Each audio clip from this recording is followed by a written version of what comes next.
Good morning.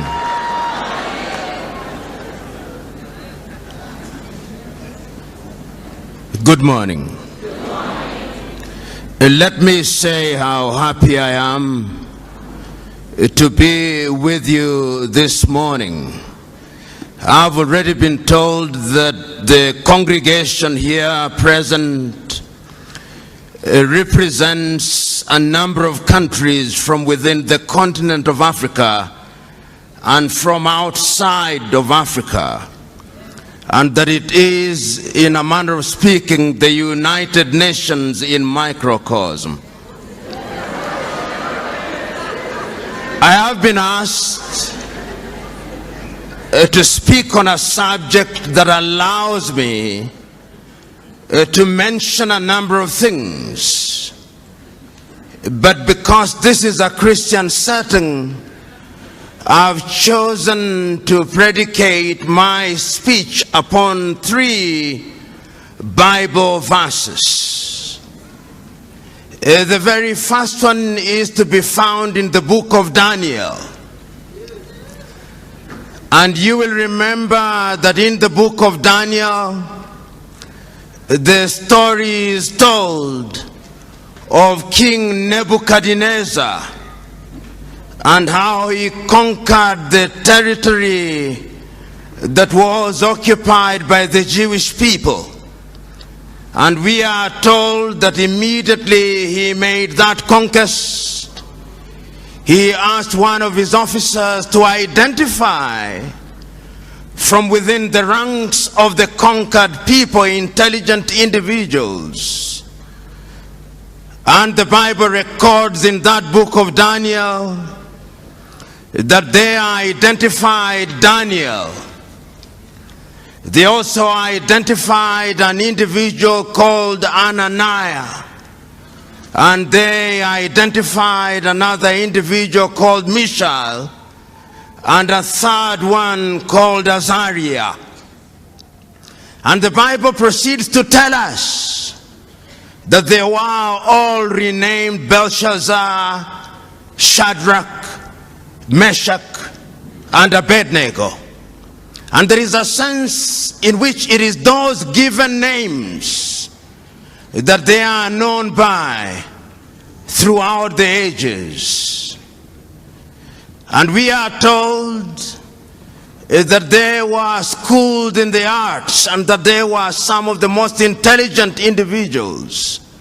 If one were to be dramatic about it, one may say that they gained admission into the University of Nebuchadnezzar. And if one says so, that there were certain protocols to be followed once you joined the University of Nebuchadnezzar. Number one, that you are to eat from the king's table and to drink the king's wine. But these individuals were so wedded to their own conviction for their own God that they made a request of the king's attendants that they be allowed to take food that was not served from the king's table. And we are told that after 10 days, they were better than everybody else. And we are further told that on the day of graduation, when they were examined, they were 10 times better than everybody else. That is the first verse in the Bible, the first chapter in the Bible, upon which I'll predicate my presentation. The second chapter in the Bible on which I shall predicate my presentation is to be found in the book of 1 Kings at chapter 18. It is a story with which you are familiar. It's the story that gives us Ahab in the Bible and gives us one of the most notorious women in the Bible, Jezebel. And we are told that there had been no rain in that land for a long time. And the story we are told of a man called Obadiah, who was sent by Ahab to go and look out for the prophet Elijah. And we were told how this Obadiah was scared. And we are also told how God instructed this Elijah to go to the palace of Ahab. And we are told how when Elijah confronted Ahab, he told him that I'm the only one of the prophets of the Lord who is still alive. That is not to say that Obadiah had not hidden 50 others, 50 in one cave and 50 in another cave. And we are told that Elijah said, let us not be of two opinions. If indeed God is God, let us worship God. And if Baal is God, let us worship Baal. And we are told that he asked, bring out the 450 prophets of Baal and the 400 prophets of Asherah who have been dining at the table of Jezebel. And there was a competition, if you may, that took place at Mount Carmel. And the story is told of how they prayed unto their God and how they were mocked by Elijah and nothing came to pass. And ultimately, when Elijah had his opportunity, we are told that fire came down from heaven and it consumed everybody else. And we are told how the prophets of Baal were then executed. Then the final chapter in the Bible, book in the Bible, if you may, that I want to refer to is the book of the prophet Joshua, chapter 24 to be exact. And this is a very critical time when Joshua has taken over from Moses and the Israelites are about to go into the promised land.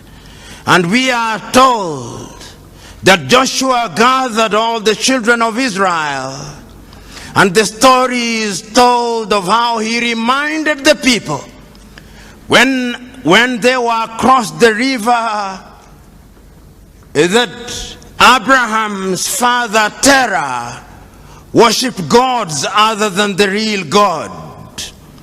And he tells the people, choose you now whom you shall serve. Shall you serve the gods that your fathers worshipped across the river, or the Lord of the Amorites in whose land you dwell? As for me and my house, we shall serve the Lord. I've chosen to predicate my conversation with you this morning 3 chapters in the Bible, because even if you chose not to be a Christian, they are relevant, particularly to young people and particularly to young Africans. And I'm acutely aware that there are other people who are not Africans, and that is also acutely relevant to you, because I've been asked to talk about the time is now. And let me speak to my African brethren first. Just this morning when I woke up, I was listening to somebody who is going to be the presidential candidate in Sierra Leone, the former Director General of UNIDO. And he was wondering to himself, why is it that Africa continues to punch below her weight, economically, politically, and otherwise? We are a continent of 1 billion people, but we cannot feed ourselves. We are a continent of young people, But there is a sense in which we have no faith in ourselves. We are a continent with resources like no other continent on earth. Yet there is a sense in which we are still in the ghettos of human civilization. We are a continent which, in the words of Afro-pessimists, is a scar on the conscience of humanity. Which begs the question, what is it that we are not doing right? This particular individual said, and this is what he said, that Africa still suffers from the Garden of Eden syndrome. And the Garden of Eden syndrome is that God has placed you into the Garden of Eden and you partake of the fruits without any labor. We have forgotten that after the fall of man, there was a divine instruction: go out and subdue the world, because from the sweat of thy brow thou shalt eat. There is a sense in which the 3 books in the Bible that I talk about speak to my agenda. They speak to the entire question of choice. And let me tell you one thing. The African continent has been traumatized and remains traumatized to date. Africans were enslaved. Africans were colonized. Africans claim that we gained our independence, but the neo-colonial project is alive and well. Speak to Ngugi wa Thiong'o, he'll tell you that our minds are still colonized. And that is why he talks about decolonizing the mind. Because throughout the ages, the battle has always been the battle of the minds. That is where it is won and lost. And one of the things that I've discovered over the ages is that those who want to control you, the first thing that they do is to change your name. Even God changes his name when he wants to deal with you. When you are Abraham, he makes you Abraham. When you are Sarai, he makes you Sarah. And the very first thing that the colonialists did was to change our names, to convince us that a Christian name could only be Andrew and Mary and Jane and all these other names, that Kamau cannot be a Christian name, that Njoroge cannot be a Christian name, and we believed it. And I'm submitting to us that there is a sense in which our minds are not free. I'm submitting to us that even your generation is not free. I'm submitting to us that in that book of Daniel, even though their names were changed to Shadrach, Meshach, and Abednego, and Belshazzar, there is something that they did not allow to change in them.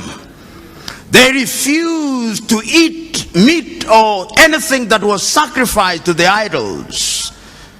And you remember that day when Nebuchadnezzar put forth an image which was 6 cubits high and 6 cubits wide. And they reported to Nebuchadnezzar that this young man had refused to worship this idol. The young man said, we shall not worship it because the Lord that we serve is going to save it. But even if he does not, we shall not bow down. And the story is then told that when they were thrown into the fire, those who threw them into the fire were consumed by the fire. But within a few minutes, Nebuchadnezzar himself said, but we threw in 3 of them, but there appears to be a 4th man who is like the son of the gods. I'm submitting to us that at all critical times in history, we have to make painful choices. I'm speaking to you Africans who are Christian, who are present here. What choices have you made? Have you made choices to run away to the United States to get the green card? Is that your choice? Have you made a choice to run away to Europe to flip hamburger? Have you made a choice to run away, to go to Europe and to be humiliated at the embassies of the United States of America, Australia, and the United Kingdom? I'm submitting to us that we must change, because the divine instruction is that each one of us must make do with what we have. It cannot be right that a continent that is so blessed has our young men and women with only one ambition: to go to the United States. I know families where when wives are pregnant, they want to go to the United States that they may give birth there, that their child may be a citizen of the United States of America. The United States of America was not built by an army of angels. No, it was built by human beings. And I'm submitting to us that going forward, like Shadrach, Meshach, and Abednego, we must make a choice. And I'm submitting to us that if your Christianity is the kind of Christianity that only appeals to your emotions and make you feel good without making you good, that is not Christianity. Because there is a variety of Christianity today that makes you feel good, but it doesn't make you good.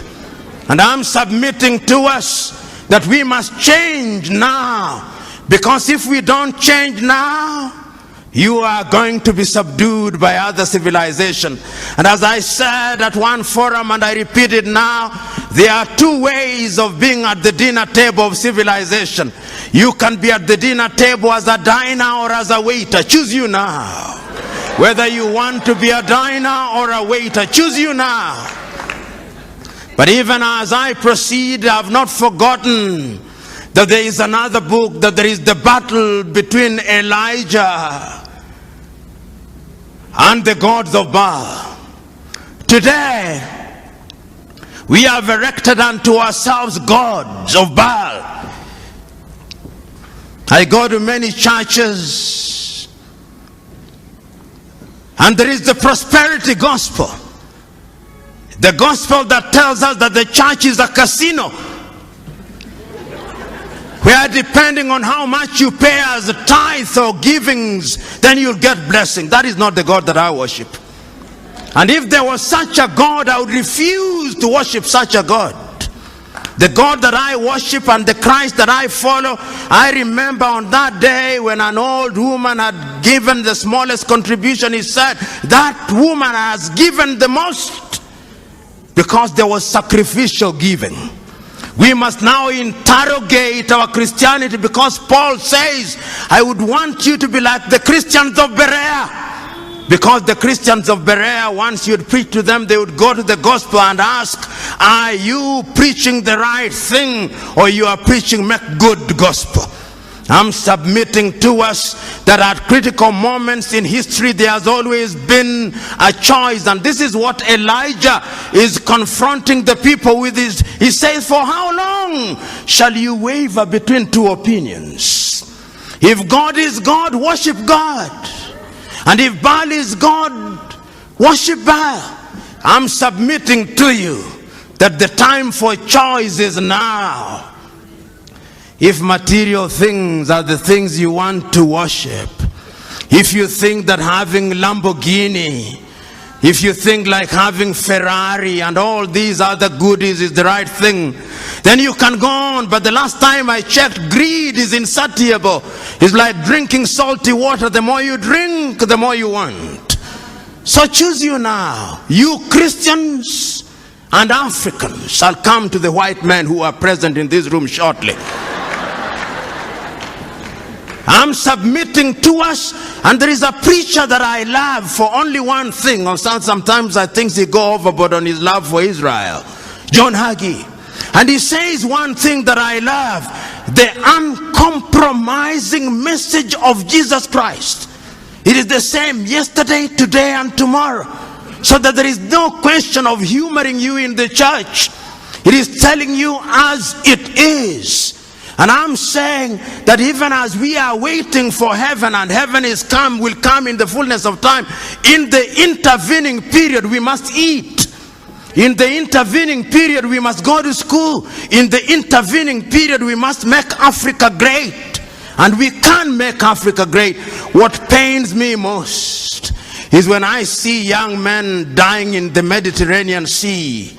You know, a long time ago, they took Africans to Europe and Caribbean a long time ago. And they were wailing and kicking. And I've seen the dramatization of Alex Haley's Roots. And I've seen how in Roots a young man is taken from the Gambia, Kunta Kinte. And I've seen how Kunta Kinte refuses to change his name. And they call him Toby, but he says, I'm Kunta Kinte. Ultimately, for strategic reasons, he accepts the name Toby.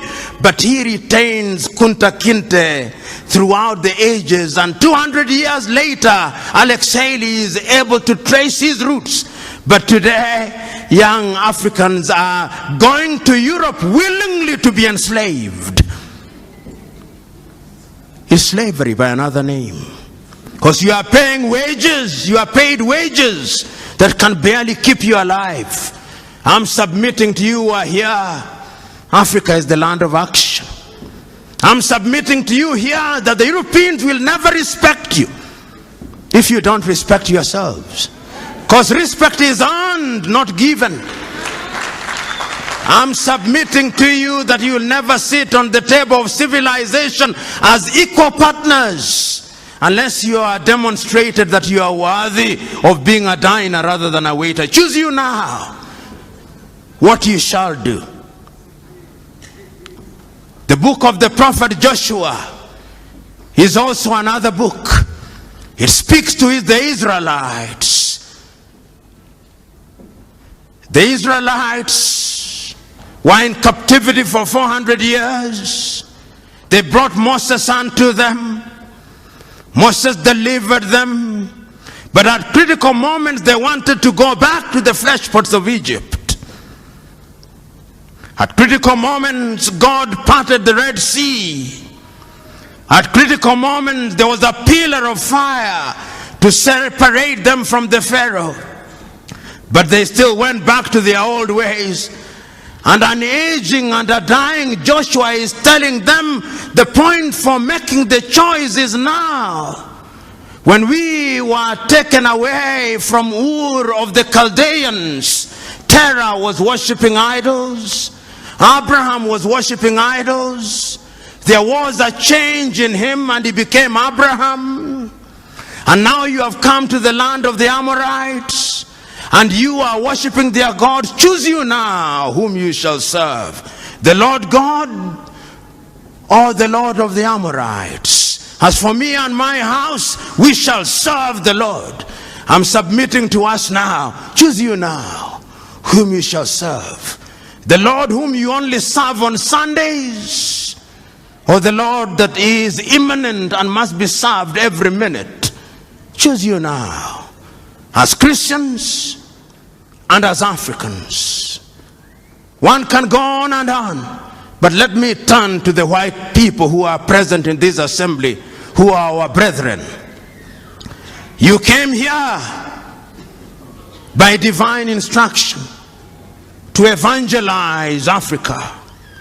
But in your land, God no longer has the opportunity to operate. That is why I'm happy to see you here. Because Africa now leads in evangelization. And this is how God operates. There was a time when the white men came here to evangelize. They lost God. I'm not saying that there is a godless society, but there is a sense in which when one travels to Europe, one sees cathedrals being converted into discotheques and museums. And here we are struggling to operate in a tent. How I wish that we could have the faith spoken of in the Bible, that we could uproot the cathedrals that they may settle here. But I know that that is wishful thinking, that there is no abracadabra in this thing, that I know. But I'm submitting to us that your presence here is a good thing. Is a demonstration that we are children of God, children of a God of diversity. You know, And this is very ecumenical. Some of you will be offended, but I do not care whether you are offended or not. The great Mahatma Gandhi, whom I respect, was not a Christian, but at a critical moment one day he said that he remembers one day in his homeland in Gujarat, when the person who was presiding over the service read from the Hindu Gita through to the Jewish Torah, through to the Muslim Quran and to the Christian Bible, reading from one book to the other as if it did not matter which book was being read as long as God was being worshipped. And there is a sense in which I found power in that. You do not know the whole truth. None of us. We do not know how God operates. And that is why Christ tells us, judge not lest you be judged. There is a puritanical streak that sometimes we Christians, particularly those who are born again, have. We are quick to judge contrary to the divine instruction. Let us be slow to judge. Who knows how God operates?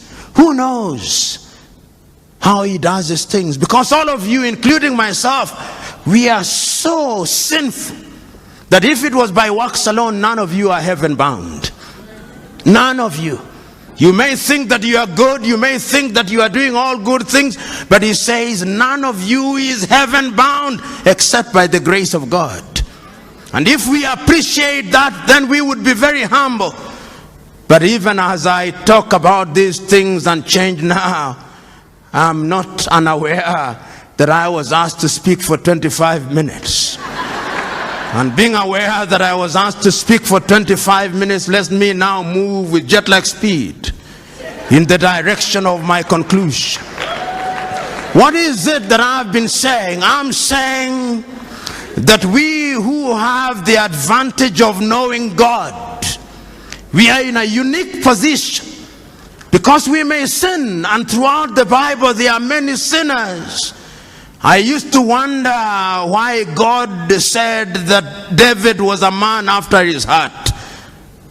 This man David, who took Uriah's wife, this man David, who took Abigail, this man David, who sent Uriah to be killed, this man David, of whom the Israelites sang that Saul kills by the thousands, and David by the tens of thousands. I said, how could he possibly be a man after God's heart? But then I made a discovery that the man is so human, so prone to making mistakes and to sinning, but so devoted that when he sins, he goes to God with a contrite heart.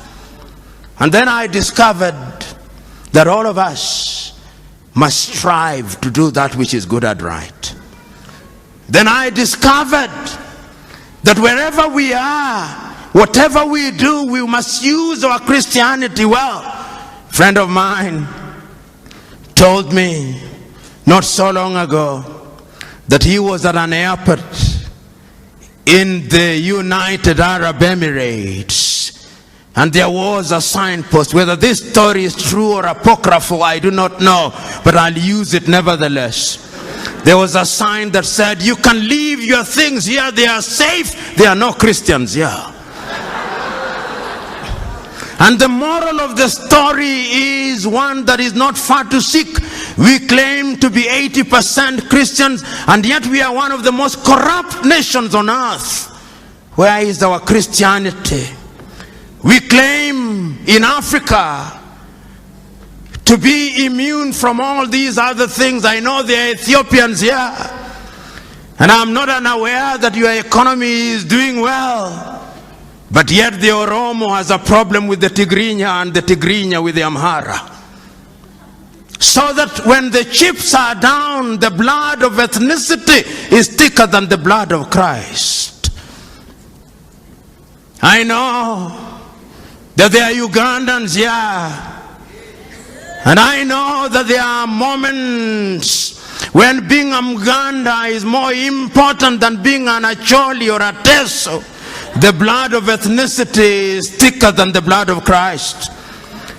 And the people whom I love, the Rwandese, are here. How can we forget 20 years ago a people who speak one tongue, a people who live together. Husband slaughters wives on the ground only that they labored them Tutsi. In the churches of God, priests killed. The blood of ethnicity is thicker than the blood of Christ. And one can go on and on.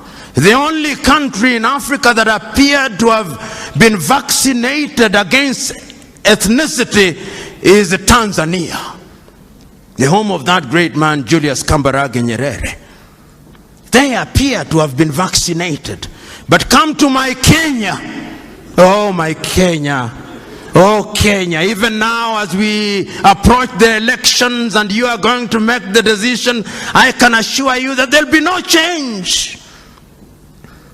Because the formations we have are merely tribal alliances, and if one were to be blunt about it, on one side, the Kalenjin elite and the Kikuyu elite have ganged up and they have hypnotized their tribesmen and persuaded them that it's only by electing them that their circumstances will change. It will not. On the other side, there is another arrangement called NASA. This is also an assembly largely of the Luo of Kenya, the Kamba, the Luhya, and a few other tribes, and their leaders, the elite, have hypnotized their tribesmen. They cannot think nor reason. So that what we are going to have in Kenya on the 8th day of August is not an election on any issue. They'll not talk about agriculture, about education, about unemployment, the critical things. It is going to be an ethnic census to determine which formation brings together the largest number of tribes. So those of you who think there will be dramatic change, you will be disappointed. As I said elsewhere in Kiswahili, nyani ni wale wale, misitu ndio imebadilika. I'm saying that the monkeys are the same, the forests have changed.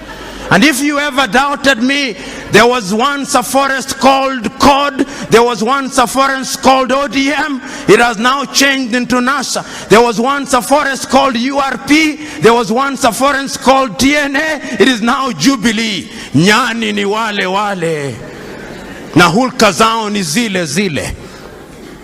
So you who are here, you who are Kenyans, when you go to vote on the 8th, what will you be voting for?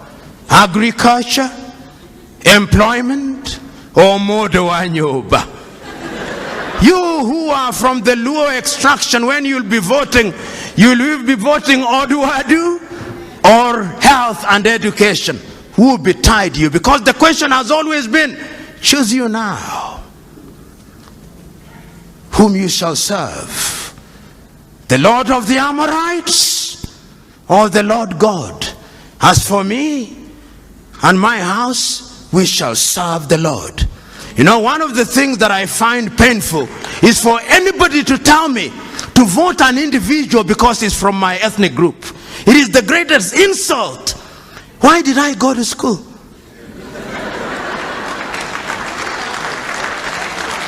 You tell me what you are going to do about education. I'm about to conclude, timekeeper.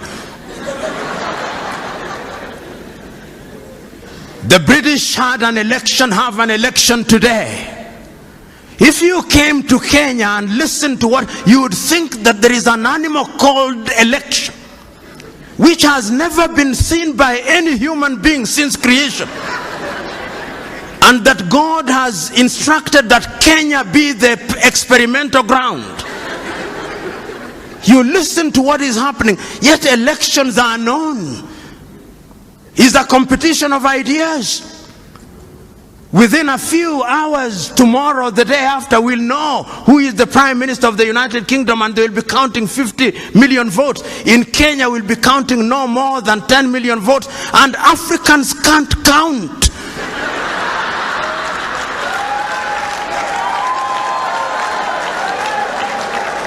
When it comes to elections, Africans can't count. And Africans never lose elections. Africans are rigged.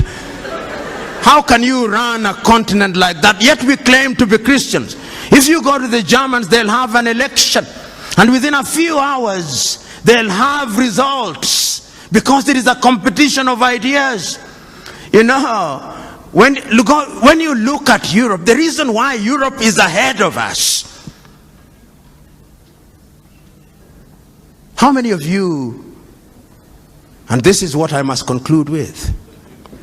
In the book of Matthew, the story is told of a businessman, I'll paraphrase it, who goes out on a long journey and entrusts his workers, one with 1 talent, the other one with 2 talents, and the other one with 5 talents. And the Bible record says he goes away for a long time. And when he comes back, he goes to the one who was given 2, and he says, Lord, you gave me 2, I've worked on it, and is now 4. And the master says, good work. And he goes to the one with 5 and says, Lord, you gave me 5, and I've worked on it, is now 10. Says, good work.